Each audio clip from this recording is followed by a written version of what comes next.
Hi, my name is Naomi Simiyu.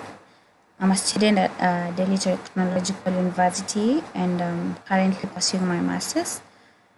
I'm going to do a book review on emotional intelligence, which has been written by Emily Starrett.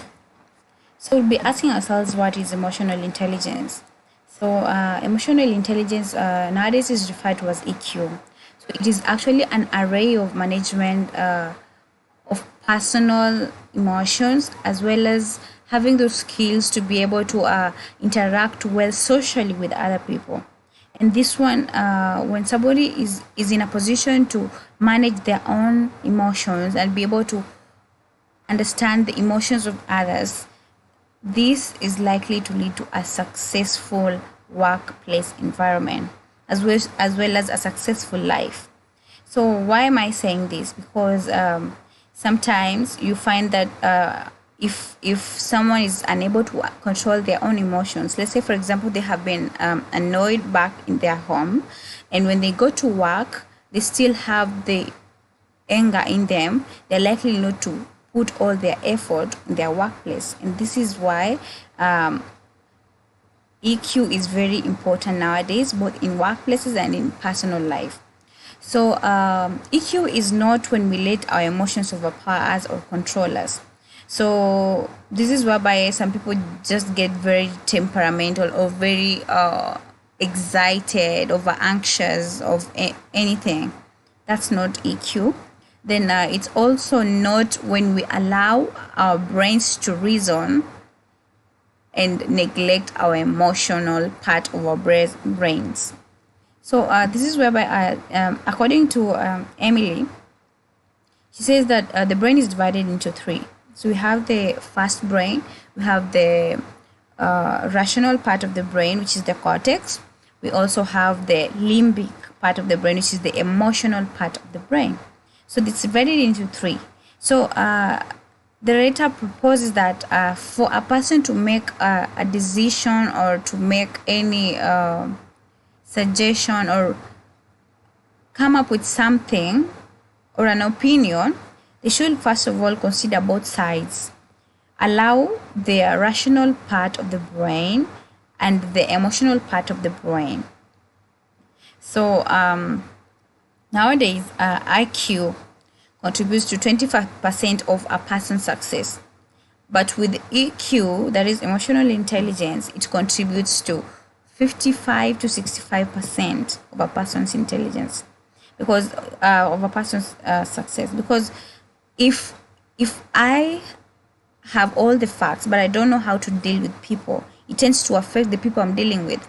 So you cannot just produce products pertaining all the information that you have and fail to understand what the views of the customers will be, because we make products for the customers, we make services for the clients. So if you just come up with your products and how to do them and you forget how what's the impact that it will have for your clients and for your customers, you tend not to be successful, as you'll be neglecting the most vital part of the business.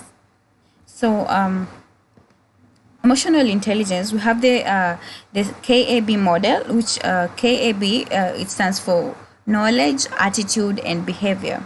So emotional intelligence is divided into two. We have the self dimension and the social dimension. So self dimension is knowing how to manage your own self. So this is whereby self awareness comes in. How well do you know yourself? How well do you know if something happens, how will you react to it? How do you know you'll react to it in a certain manner? Then we also have the self-confidence. Self-confidence is how comfortable are you in your own skin, in your own opinions? Are you able to stand before a crowd and voice out your opinion? So it comes in with self-confidence. We also, as the slides go by, we'll discover that self-confidence is divided into two. We have overconfidence and we have low self-confidence, which also tends to affect a person's performance in a negative way. So you also have self-control. Self-control is being able to be in charge of our own emotions. in such a way that we do not allow our emotions to spill over to others and to affect other people.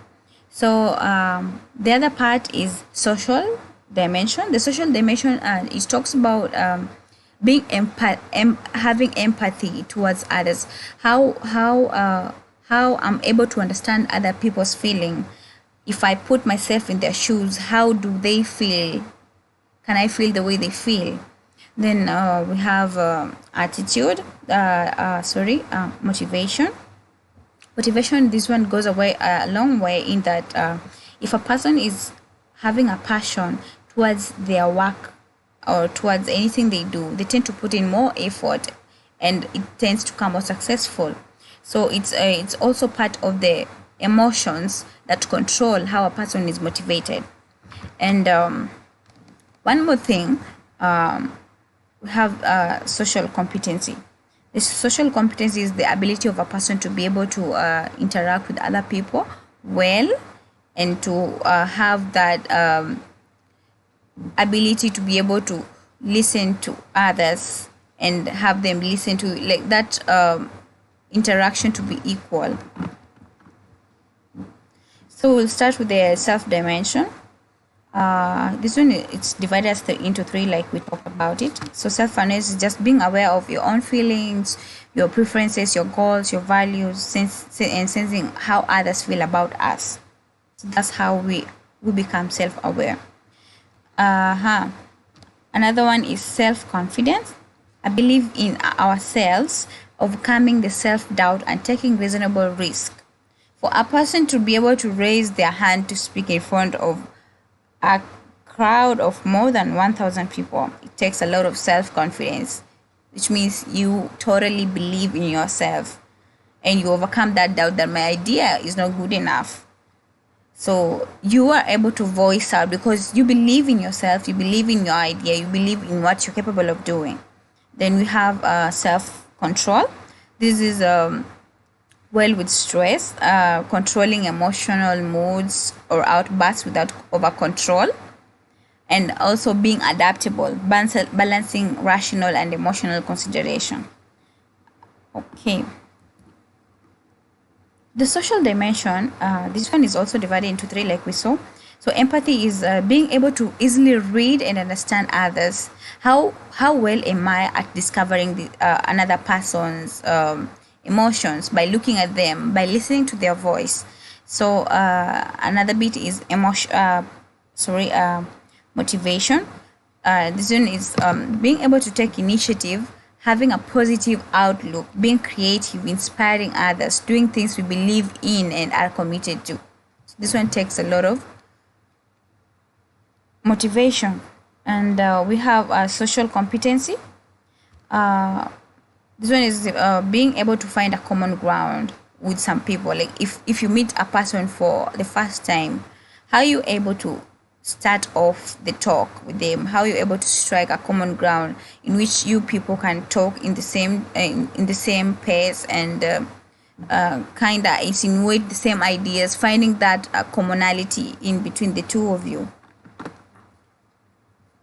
So the science behind emotional intelligence. Emotional intelligence, according to science, they say that it's as a result of the brain biochemistry. So they tend to see the emotional signals in the brain are felt throughout the body, the gut. That's why we have. So when somebody is happy, you don't to just smile. It just affects your mouth. You just find yourself smiling. When a person is sad, they just cry. The eyes will just be watery. So the emotional signals, they tend to manifest in our body in a certain way. Then we have the limbic system, which acts as a warehouse. For example, if I've been through a fire outbreak, if fire wants to break out now, my brain will automatically go back to the past experience of the feelings that I felt during that time.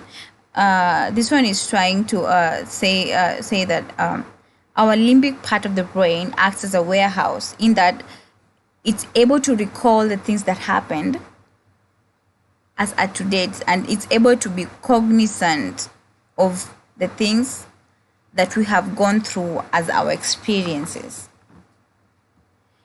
The brain is divided into three, like I said. So we have the first brain, we have the cortex, which is the thin layer, and that's the rational part of the brain.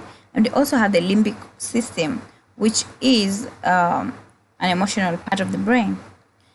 So with the limbic system, as we say, it's our warehouse. It stores our hunches, the gut reactions, and cortex. This one is the rational part of the brain. So this one is the one that enables us to make decisions, to solve problems, and to create new ideas.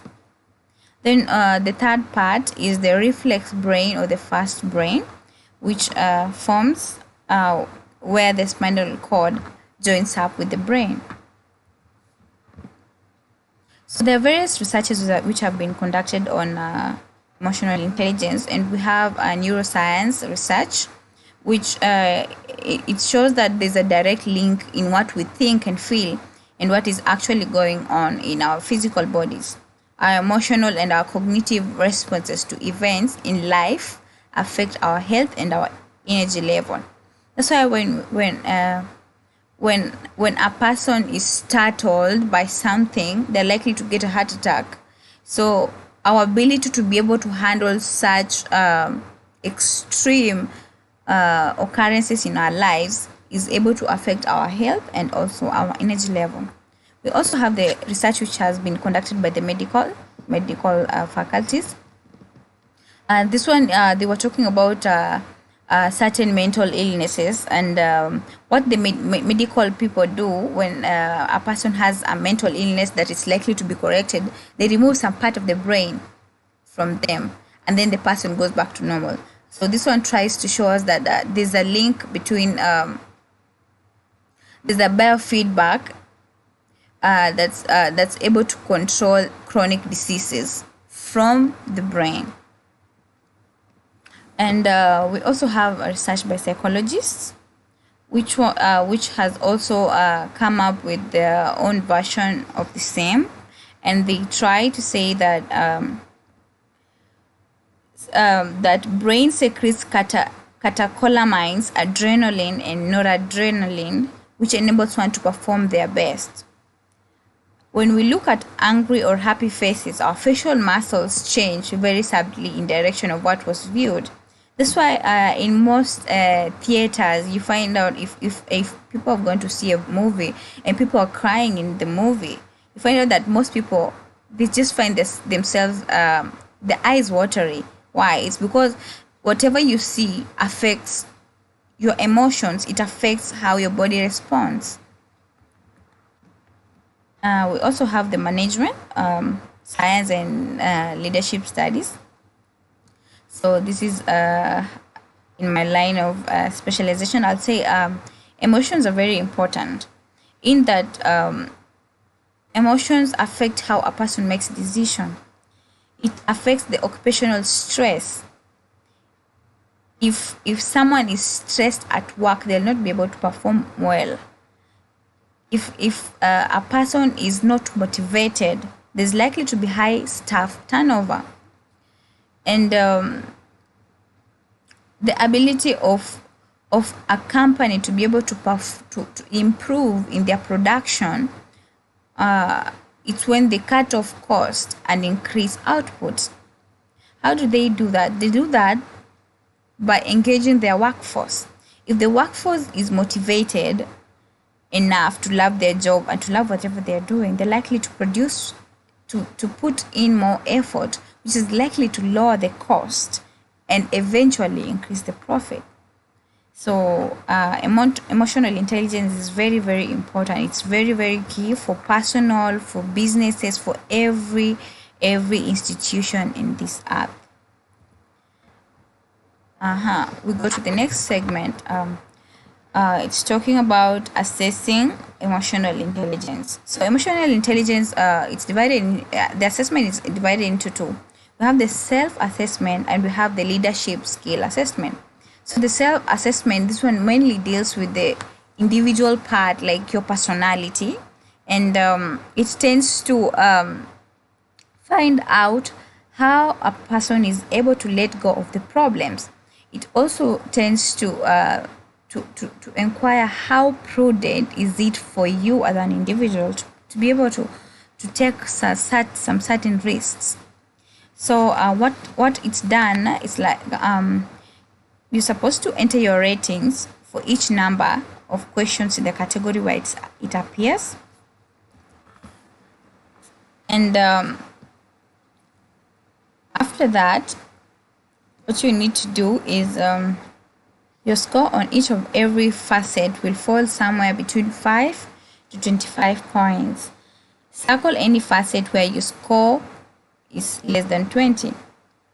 So as you can see, we have 6 facets which have been divided into 2: self facet, which are 3, and social facets, which are 3. The rating EQ leadership assessment. This one is a good source of information for personal growth. It's often helpful to compare the way we rate ourselves and the way others rate us on the same items. But other people can only indirectly assess our self-competencies. So the same way, if you find any rating that is less than 4, you have to work out on it and improve. So we go to the fundamental emotional intelligence. We'll start with the self fundamentals. That's understanding and accepting ourselves. So what can we do to be able to understand and accept ourselves? Number 1, we have to keep a journal. You can try to keep a journal in that you take only 10 minutes of your time every day, either in the morning or in the evening. Write just anything that comes into your mind. Then what you do, after you've written these for about 2 weeks, you can go back and try to link up whatever you've been writing for the past 2 weeks. And there you can be able to understand what you've been going through. Like, it can be able to help you know who you are, your ideas, the flow. And you can either do that, or you can decide to use a programmed relaxation response. This is whereby you have get an image or create an image in your mind and allow your mind to focus on it. It's more of kind of meditation. So after you focus on it for some time, like do that for a period of like 2 weeks, then after that what you need to do is change and try to start exposing your mind to difficult situation. So after if you focus on a difficult situation, when you realize a change in the pace of your heart or your mind finding it difficult, you have to drift back to the first instance where you started from with just an image, and to allow yourself to cool down. Number 3, you can decide to write a positive script about yourself. Try in the morning and you say, I'm able to do this, I'm confident. You try and affirm yourself. So you can decide at your own place of work, just write something and stick on your desk, and every day in the morning you'll be reading it. It's right there in front of you to just improve your morale. Another thing is pre-plan how you will respond to stressful situations. So if today I know that we're going for a meeting with the managers and it's really going to be a stressful situation because they have to ask about the progress and what you've done, and maybe you've not reached the level you were supposed to by the last time you guys were in the meeting. What you need to do is try to pre-plan of the situation. Think about it. Practice on how you're going to respond to the managers. Have ready answers inside your mind, inside your head. This is able to calm you down and to be able to create that atmosphere where you'll be confident in whatever you'll be saying. Then we have you're going to decide to also look at the situation from a different perspective. Try to reframe it. If the situation is so bad, try and find the positive part of it. because every negative has always a positive part of it. Try and reframe it. Then you can also decide to create a mental video in that you see yourself talking to these managers, them asking you question and you responding. For the social bit, to be able to master your social skills, number one, you need to walk in their shoes. What do we mean by this? I mean by walking in someone's shoes, be able to feel their pain, to feel their pinch, and to be able to handle them in a proper way. So for example, for instance, if you have this employee who's always coming late, and you don't know how to handle them, they always come late to work. So what you need to do, you need to find time, you speak to them, not in a blaming manner, but you just try to find out what's happening. Probably they're finding it so hard to reach early in the morning, maybe due to traffic, or maybe they have to drop their kids to work first before they come to their kids to school before they come to work. You need to find out what's causing a person to do the things they need to do, in that to be able to help them, or to be able to positively correct them. Then you have the process. So you have to process comments before you if a person comes and tells you you are so lazy, or maybe you're careless in your work, it goes a long way to affecting your mental brain. And if someone is not emotionally intelligent enough, they might react wrongly. That's why it's very, very prudent for someone to process the comments. Just take time. Don't be quick to speaking. Listen. Then number 3 is take a 3-step method. That is where you have to offer to hear the other person's side of the story. Number 2, you tell them your side of the story. And number 3, you introduce a problem-solving method. You ask them, what do you think we should do? Because now it's between the two of you. You just don't go in with your own ideas and impose them on a person. It's really, really not good. And you can also decide to look for similar or look for good, like look for a common ground or something that is good and positive about a person that you can compliment them about. So the role of self-awareness in emotional intelligence, it goes a long way, as in creating that awareness of ourselves on many different levels.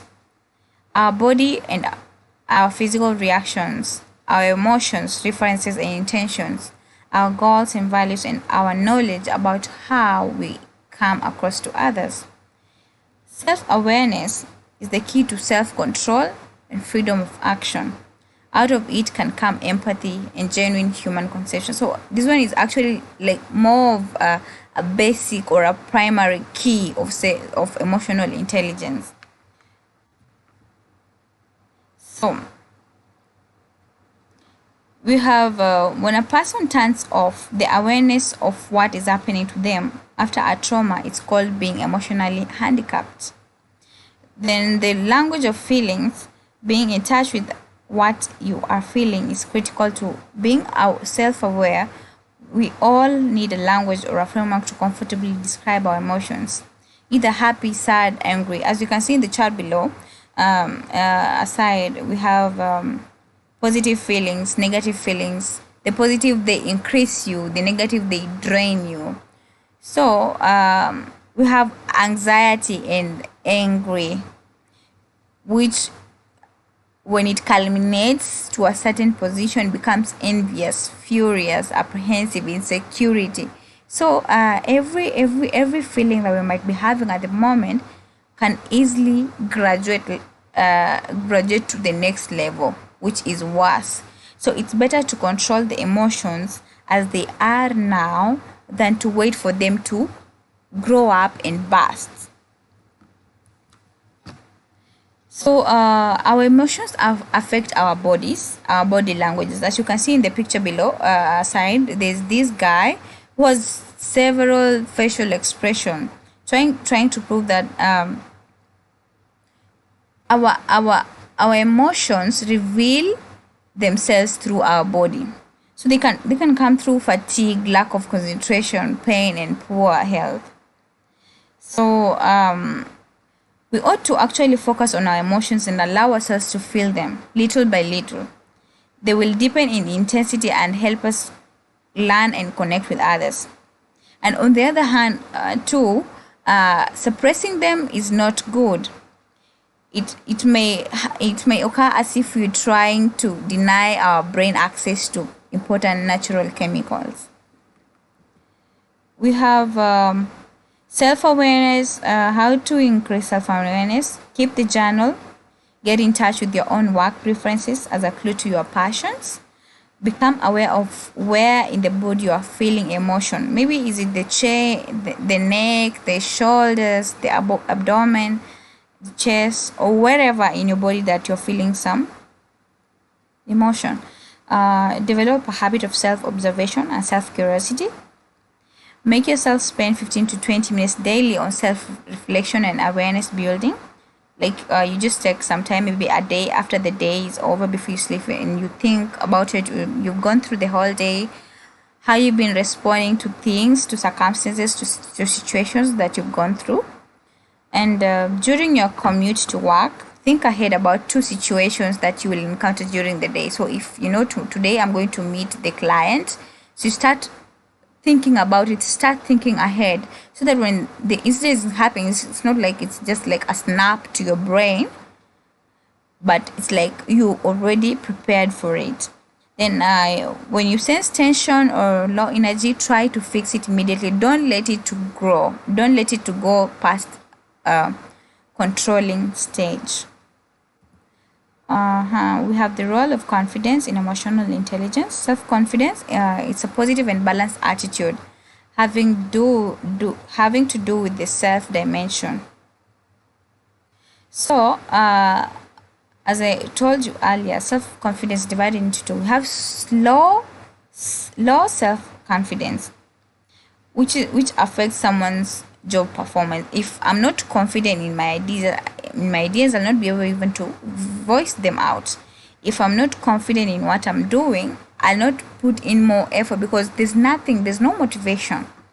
And the same way, having overconfidence,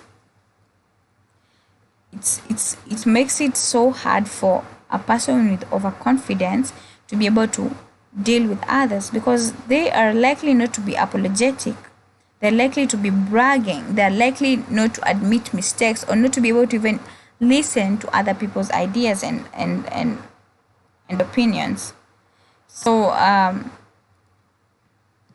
we judge low self-esteem by whether or not someone is able to meet our gaze, by whether they speak up, by the way they walk and carry their bodies, and by how much initiative and determination they display.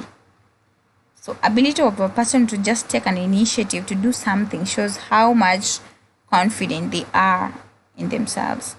So how do we overcome low self-esteem? Write a positive script about yourself. Think about and devise a mission statement for yourself. What am I going to do? What am I going to achieve? What is my plan? Then you can also decide to develop a mind video. If you know that you're supposed to do a presentation and you're seriously not confident enough, develop a mind video about it, and assume that people are looking at you and you're in front of that panel and you're talking and you're presenting your ideas. This will really go a long way to enabling you be confident to speak up in front of the panel. You can also pretend as that you have lots of self-confidence. You know, they say you can fake it till you make it. It doesn't cost anything if you're going to achieve more. And if you don't speak up in meetings, at least try to start speaking up in meetings. Decide in yourself that the next meeting I must say something, even if it's at the start or at the end. At least try to start having that confidence in your own voice, in your own ideas, and plan. Say next week I will talk about this. Start proposing yourself. If they say, we know that Naomi will not be able to do it, she's so scared. Start proposing yourself. Say, I will do it. I will try. I give it a shot. And overconfidence. Suggestions to controlling overconfidence. I will say you have to at least be assertive and businesslike without being aggressive and running over others. So allow yourself to be able to listen from other people's ideas, and avoid telling people off of their ideas, like that's not good enough, I think that's wrong. Pinpointing, please try to avoid such. You can also let go of the need to have all the answers. I mean, you don't have to have all the answers. It's not mandatory. You can also learn to be more vulnerable in your own. Just tend to bring this idea in yourself that I might not be knowing everything. I might know something, but I might not be knowing everything. Then you can also set a personal goal for the next week to voice out your opinion. Last in. Okay, we have self-control. Self-control is basically having a positive self-attitude, enough knowledge to make a right decision about what to do with an emotion. So there are two problems: not controlling our emotions enough, either consciously or unconsciously, and number two, over controlling our emotions. This is whereby we suppress our emotions. So Emily says there is need to enjoy our feelings and learn from the ones we don't. When a bad mood gets us in its grip and threatens to control us, we can admit the emotions to ourselves and those around us. Then we can take active steps to manage the mood. Suggestions for getting into emotional balance. You can make yourself tell at least one trusted person at work about what you're going through, your personal struggle. Then you can also share a few personal activities from your private life with people at work, in that they'll be able to know if you're going through a tough time. They're able to know this is how he or she is, and this is because of this and this that is happening to them. For example, if you have an employee who is undergoing divorce, you don't expect them to be as normal as they were before that incident occurred. So you need to treat a person as they are. So how will a person treat you if they don't know what you're going through? At least you need to get someone and to tell them not your personal things, not your inner personal things, but at least those personal things that are able to affect your personal relationship with other people at place of work. You need to at least voice it out to some people whom are trusted. And people should strive to maintain a positive mood at all times. This does not mean you suppress your own feelings, but try to control them so that they don't burst out on everybody. And you can also have self-control in dealing effectively with the stress.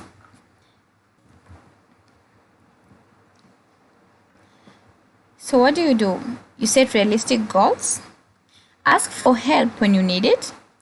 Get away from the office or from your main source of stress at least one day or a week. You can decide to take an early leave. And you can also use your programmed relaxation response. Calm you down. The role of empathy in emotional intelligence. One of the ways to become aware of another person, the ability to understand another person's feelings by remembering a similar experience of our own life. So empathy helps to build trust. You'll only be able to tell a person who's in a position to understand you. Then you'll be confident in sharing your issues with them. Suggestions for becoming more empathetic. You can practice developing empathy skills by focusing on your most difficulty employees. You can try the walk in their shoes method. You can try to look for good or similar. At least try to find out if a person is having all like everything that is visible to you is negative, try and find out something that is good and positive about them and try to congratulate them. And as a HR manager or as a manager, you try and be in a position in such a way that you try to be able to create a scenario where you be congratulating your members oftenly. You can make it weekly, in every weekly meeting. You can make it in every monthly meeting. At least try to be in a position to look for something that is good and be congratulating to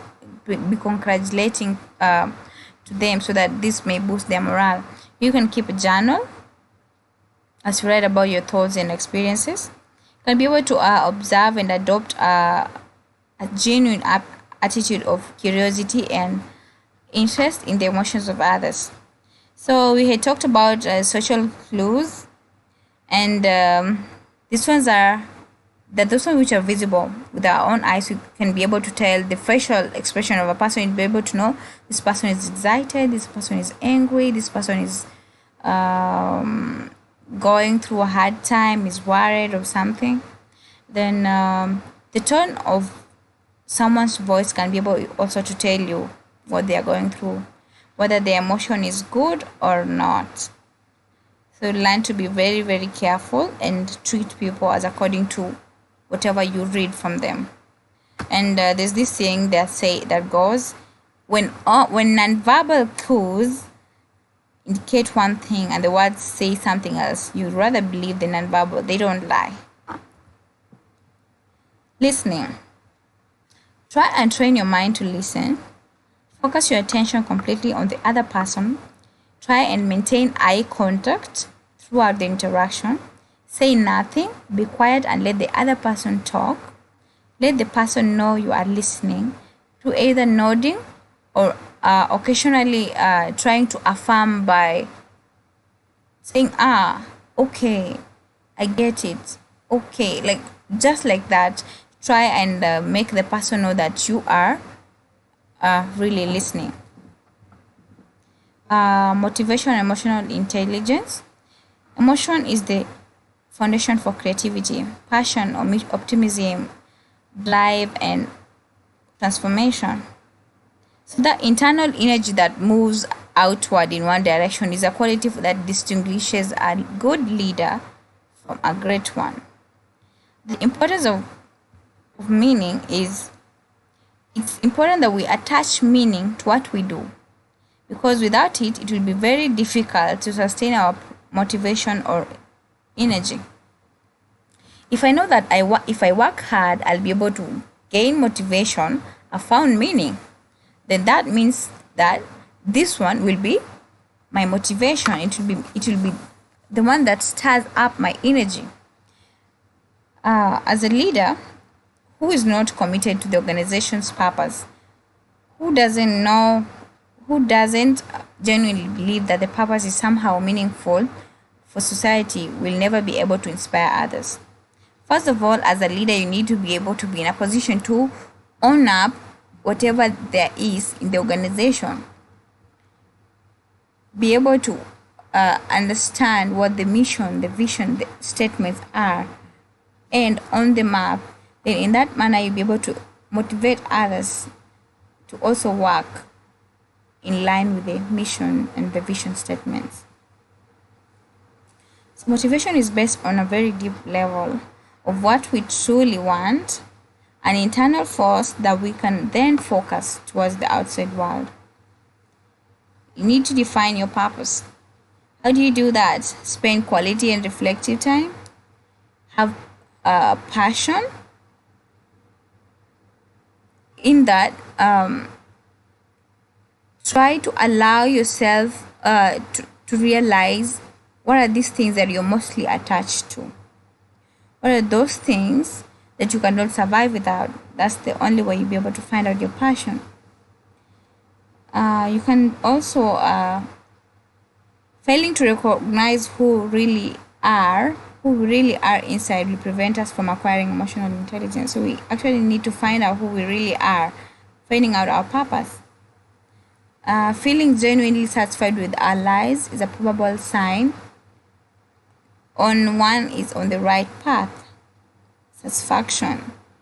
If When I draw, I feel satisfied. That means that's my purpose.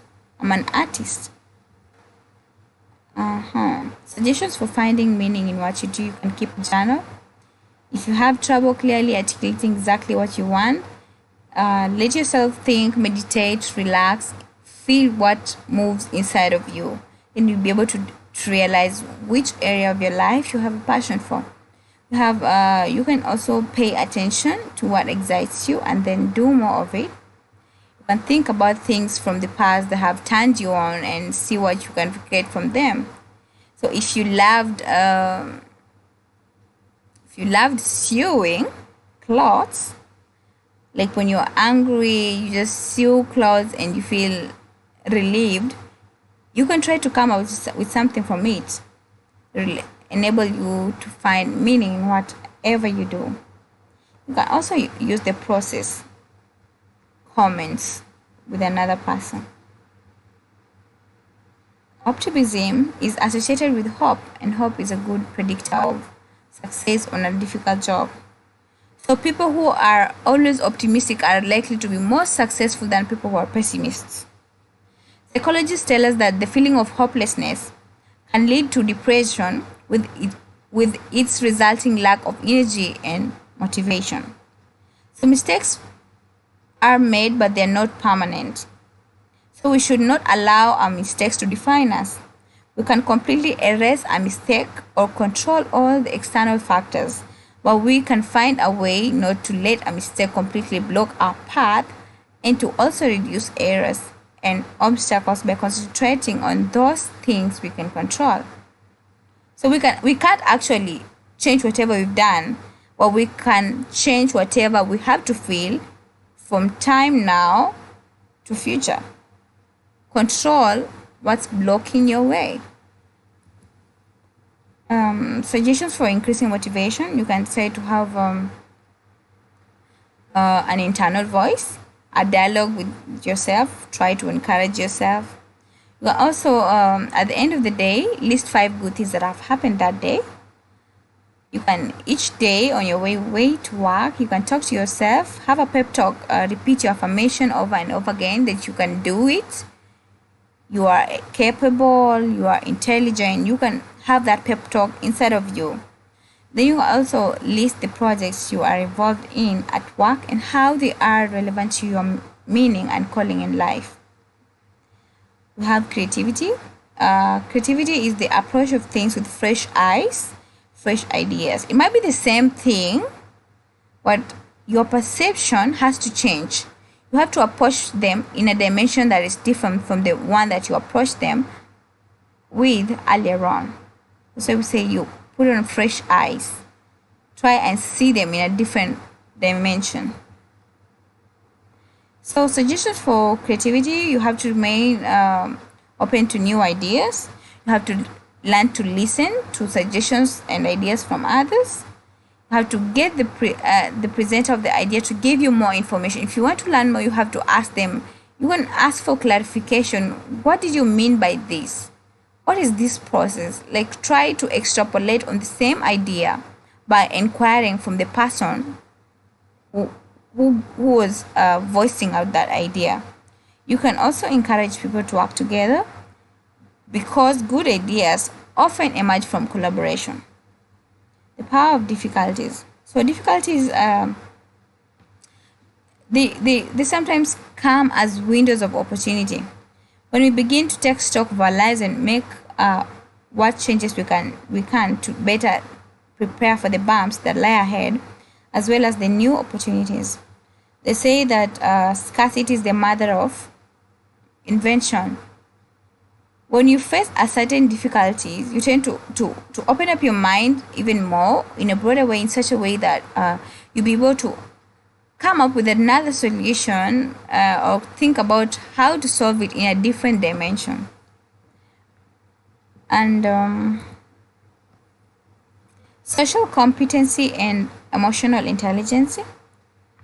The effective leadership and success in business depends in part of being able to develop deep and lasting relationships, as well as relationships that are social and short-lived. So we have levels in relationship. We have social pleasantries. This is the first level. It covers behaviors, words that acknowledge a person, such as smiles, nods, and greetings. Like when you just pass a person, you just say hi, or you can just smile at them. It's the first step of it. You can also go into facts. You can share affirmations and the place of work, public information, names, where you live. Number three, you have thoughts and ideas. This is where you start become close. You have to share your opinions, your suggestions. Then we have feelings. These are the deepest part. Now, this one is when you tend to share your real feelings behind your opinions and ideas. So the basic social skills, you have the rules of social interactions. First, you need to acknowledge others. You need to initiate a conversation. You need to keep the conversation going and pace, whereby you have to the act of mirroring the nonverbal cues of the other person, as well as the general emotional state. So as you're talking to this other person, you need to be alert on their nonverbal emotions. How are they responding? Are they bored? Are they happy? Try and find out. So suggestions for developing deeper relationship. You can keep a log of what levels of encounter you had with others during the day. You can ask the person to tell you how they feel rather than their thoughts only. You can keep confidences. Try and share some secrets with them. You can listen actively and talk less. You can keep your promises. Have persuasion. People who are persuasive offer their passions and emotions along with their thoughts. A great leader influences others for mutual gain, not just for personal advantage. That means you're not supposed to manipulate others, but just persuade. Persuasion is where you don't take control over them. You allow them to make their own decision after hearing from whatever you need to tell them. So, encountering a new situation, start a new managerial job, plan to spend your first several months simply listening and learning. Number two, you can build trust by going out and meeting the people who do the tasks that you are managing. So, for example, if you're a sales manager, try and go out and meet the sales people. Try and interact with them and know what they're going through, what challenges they're going through, what their ideas are, what opinions do they have, what's the new way they think can be able to solve a certain issue in the market. Then you can also make one friend you can depend on to show you the ropes. Always make sure you have a friend. Try to be close. Make a friend, even if it's a new environment.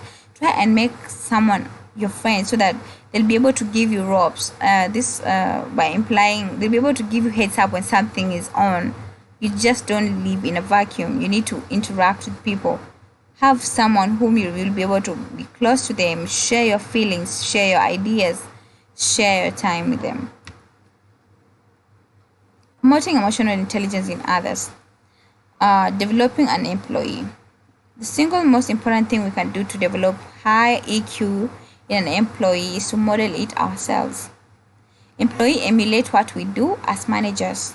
So as a manager, make sure you are emotionally intelligent as per your own self, like on your own self. Are you emotionally intelligent? Because employees tend to follow their leader. They tend to follow. They'll be like, oh, so that's how he responded.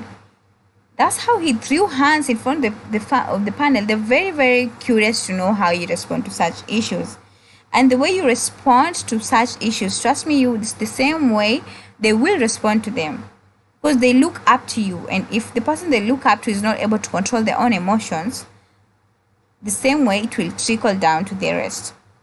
And a manager should also accept responsibility for the problem they have considerable control over its resolution. So we can positively influence others until we have our own house in order.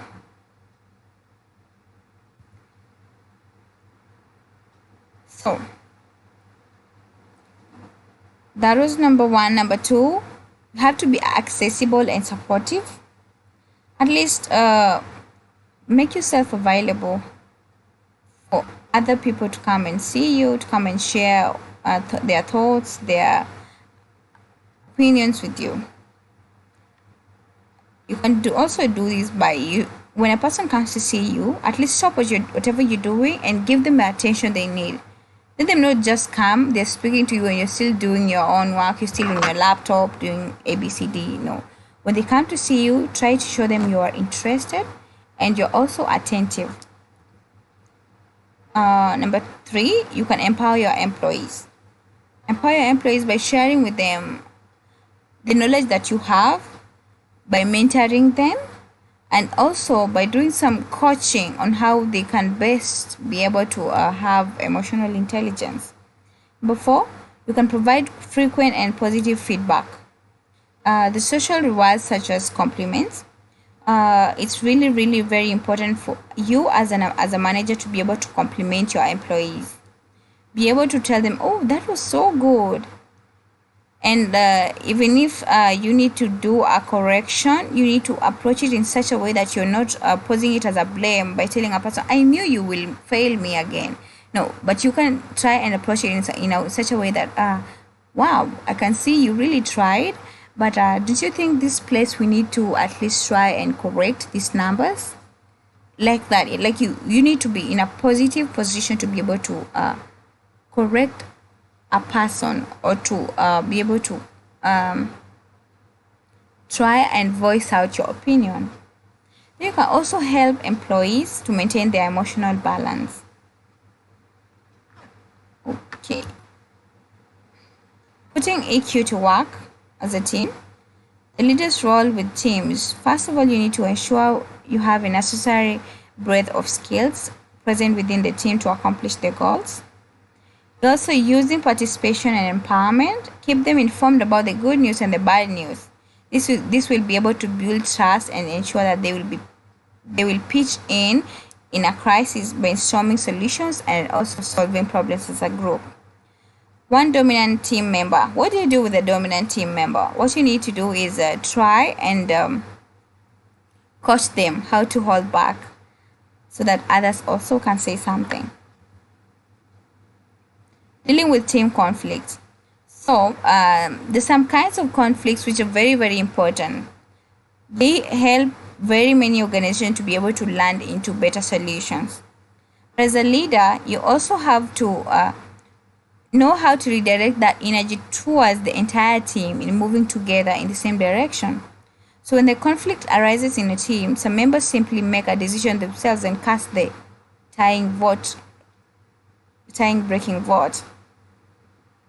So as a manager or a leader, you need to be in a position, some conflicts might go to extreme negatives such that you lose the topic and you lose the essence of you guys being meeting.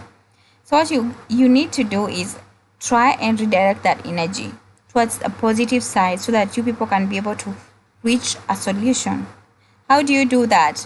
You can see in your own neutral point, try and view those ideas from different parties and be able to cast out a vote and have people to vote towards the same. So what are the rules? So you can allow other side equal time, equal respect as another speaker tells their viewpoint. You can also begin problem solving. Do not allow tempers to flare up in the meeting. Try as much as possible to be able to control people's emotions. And when dealing with personality conflicts, good leaders maintain an attitude of no tolerance for intolerance. My conclusion is, our emotional intelligence can be used to lead others, but it takes practice. So for me to be able to lead others, I need to first of all start practicing. So we must first of all want to improve. Emotions are present in every aspect of our daily lives. The ways we can use them will help determine career success and affect all our relationships. It is critical that we learn to develop self-awareness, self-confidence, self-control, empathy, motivation, and social competency and use them wisely. Thank you, and I hope you're going to employ your emotional intelligence both at your workplace, at home, and to your own self. Thank you. Goodbye.